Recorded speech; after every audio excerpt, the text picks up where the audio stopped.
दिल्ली महिला आयोग की पूर्व अध्यक्ष स्वाति मालीवाल ने दिल्ली के मुख्यमंत्री अरविंद केजरीवाल को एक पत्र लिखा, जिसमें उन्होंने अपनी चिंता जताई है कि किस तरह से दिल्ली महिला आयोग को कमज़ोर किया जा रहा है।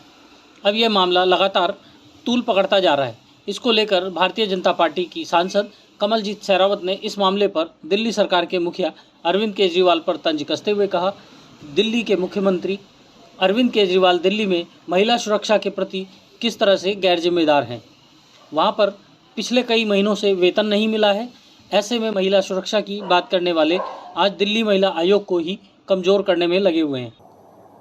हम लोगों ने पिछले 8-9 सालों में बहुत सुना दिल्ली विमेन कमीशन के बारे में, और दिल्ली कमीशन ऑफ विमेन में स्वाति मालीवाल जी को जब अरविंद केजरीवाल जी ने अध्यक्ष बनाया, उन्होंने लगातार बताया कि किस तरह से दिल्ली कमीशन विमेन काम कर रहा है।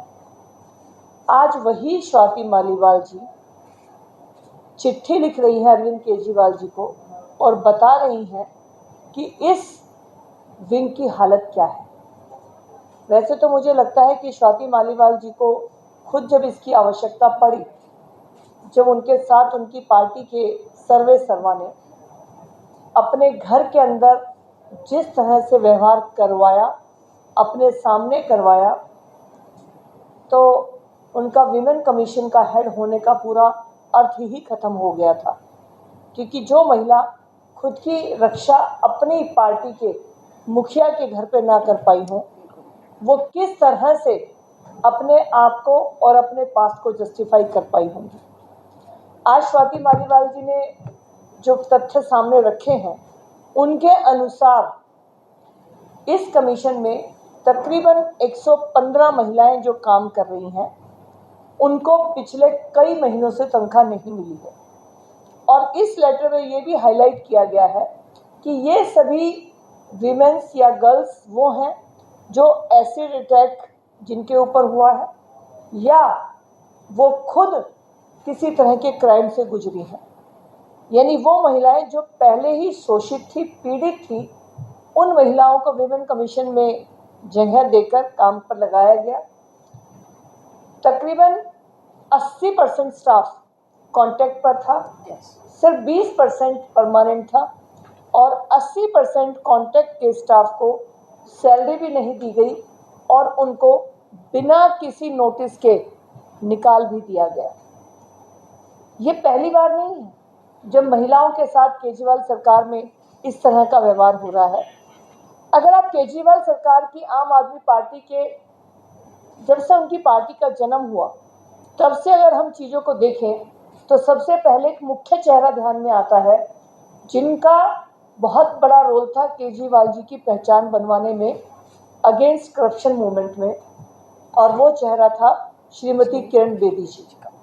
बहुत मेहनत की थी किरण बेदी जी ने। उस समय बाबा रामदेव जी के साथ भी उनका काफ़ी काम रहा था, और जिस समय अरविंद केजरीवाल जी ये मूवमेंट शुरू कर रहे थे, उस समय भी वो इस मूवमेंट में उनके साथ थी।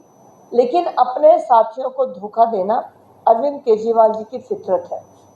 वहीं वर्तमान में सांसद बांसुरी स्वराज ने कांग्रेस के राहुल गांधी पर निशाना साधते हुए कहा कि जो उन्होंने संसद में भाजपा पर आरोप लगाया था कि हम किसानों को आतंकवादी कहते हैं, वह सरासर झूठ है। माननीय प्रधानमंत्री नरेंद्र मोदी किसानों को अन्नदाता के रूप में प्रोत्साहित करते हैं।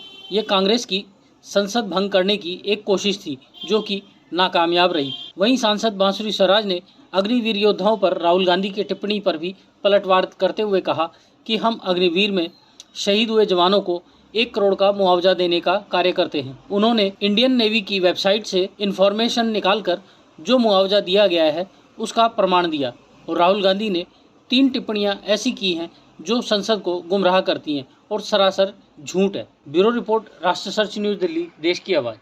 कल सदन में माननीय नेता प्रतिपक्ष श्री राहुल गांधी जी ने अपनी स्पीच में कई ऐसी इनएक्यूरेट स्टेटमेंट्स करी जिससे उन्होंने सदन को गुमराह करने का प्रयास करा। आज डायरेक्शंस बाय द स्पीकर के तहत, डायरेक्शन नंबर 115 के तहत एक नोटिस मैंने ऑनरेबल स्पीकर जी के समक्ष रखा था और आज सदन के पटल पर उसको रखकर निवेदन करा कि अध्यक्ष जी उसका संज्ञान लें।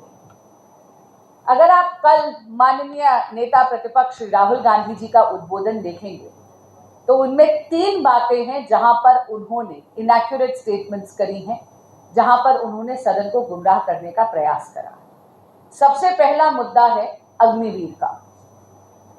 राहुल जी ने यह कहा no compensation is available to Agniveer, यानी कि अग्निवीर स्कीम में किसी भी प्रकार के कॉम्पनसेशन का प्रावधान नहीं है अगर अग्निवीर जी के सिपाही को शहादत हो जाती है। ये बात सरासर गलत है। मीडिया के बंधुओं ने भी देखा होगा कि माननीय रक्षा मंत्री श्री राजनाथ सिंह जी ने सदन में तभी के तभी ये बात क्लियर कर दी थी कि अग्निवीर को अगर शहादत होती है तो उनके परिवार को करीब 1 करोड़ रुपए की फाइनेंशियल हेल्प मिलती है। मेरे पास एक कागज है जो मैंने इंडियन नेवी की वेबसाइट से निकाला है। आपके माध्यम से ये मैं कुछ तथ्य है जो रखना चाहती हूँ। वैसे तो हम चाहेंगे कि देश का एक एक सिपाही, एक एक अग्निवीर सुरक्षित रहे, लेकिन अगर किसी प्रकार की हानि और अनहोनी हो जाती है और अग्निवीर शहीद हो जाते हैं लाइन ऑफ ड्यूटी में, तो ये देखिए, death during engagement period on bonafide duty, insurance cover worth rupees 48 lakhs from public fund, one time ex gratia rupees 44 lakh from public fund, full pay for unreserved period up to 4 years with effect from date of death including Sevanidhi component, balance accumulated as on date in the individual Sevanidhi fund and government contribution including interest from the Agniveer corpus fund। ये सारी राशियां जमकर एक इकट्ठा होकर 1 करोड़ रुपए से ज्यादा की फाइनेंशियल असिस्टेंस बनती है।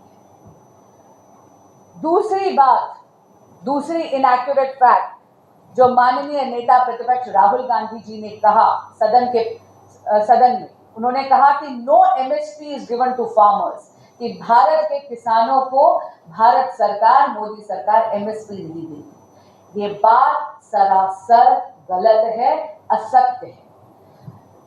Government has always been providing MSP support to the farmers.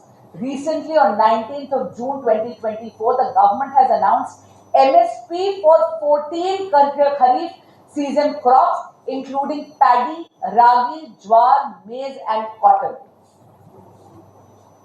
मैं आपके समक्ष कुछ आंकड़े रखना चाहता हूं। ये चार्ट है, मैं मीडिया के बंधुओं को इसकी कॉपी जरूर दूंगी।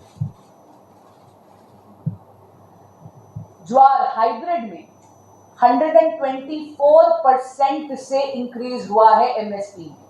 2013 से 2014 में 1500 रुपए क्विंटल मिलता था, अब 3371 मिलता है 2024-2025 में, यानी 124% से इंक्रीज हुआ है एमएसपी। ज्वार नॉर्मल वाला पहले 1520 2013 से 2014 में मिलता था, अब 3421 रुपीस पर क्विंटल मिलता है 2024 से 25 में, यानी 125% से इंक्रीज हुआ है। इसी तरह बाजरा 110% से एमएसपी बढ़ा है, रागी में 186% से बढ़ा है। तिल यानी सेसमी सीड्स में अगर आप देखें 270% 270% से एमएसपी बढ़ा है। नाइजर सीड्स यानी खिलौंजी में 149% से बढ़ा है। मसूर की दाल में 118% से बढ़ा है। तीसरा असत्य या इनएक्यूरेट स्टेटमेंट जो श्री राहुल गांधी जी ने सदन में कहा वो था, उन्होंने कहा कि भारतीय जनता पार्टी का रुख किसानों के प्रति सही नहीं है और ये कहा कि हम किसानों का आतंकवादी कहते हैं। ये बात सरासर झूठ है, असत्य है। भारतीय जनता पार्टी की सरकार किसी के, इन दोनों, चाहे सरकार हो चाहे वो पार्टी हो, किसी भी सदस्य ने एक भी जेन्युइन भारतीय फार्मर को आतंकवादी नहीं कहा है, ये बात गलत बोली गई है राहुल गांधी जी ने। सदन को गुमराह करने की बात करी। मोदी सरकार के लिए तो अन्नदाता देवतुल्य है, इसीलिए जैसे ही नई सरकार का गठन हुआ है, सबसे पहला कार्य हमारे यशस्वी प्रधानमंत्री श्री नरेंद्र मोदी जी ने जो किया वो था किसान सम्मान निधि में 9.26 करोड़ फार्मर्स को 20,000 करोड़ रुपए का ट्रांसफर करना। और इसी के तहत मैंने डायरेक्शन 115 के तहत ये नोटिस आज श्री राहुल गांधी जी के खिलाफ सदन में पेश करा है, जिसका संज्ञान लेने के लिए मैंने ऑनरेबल स्पीकर सर को रिक्वेस्ट करी है। धन्यवाद। ऐसे ही अपने क्षेत्र व अपने आसपास की खबरों, देश दुनिया की ताज़ा तरीन सभी खबरों को देखने के लिए देखते रहिए राष्ट्र सर्च न्यूज़ चैनल। खबरों की लेटेस्ट अपडेट पाने के लिए हमारे चैनल को लाइक व सब्सक्राइब करना ना भूलें और कमेंट के द्वारा खबर के प्रति अपनी राय जरूर दें।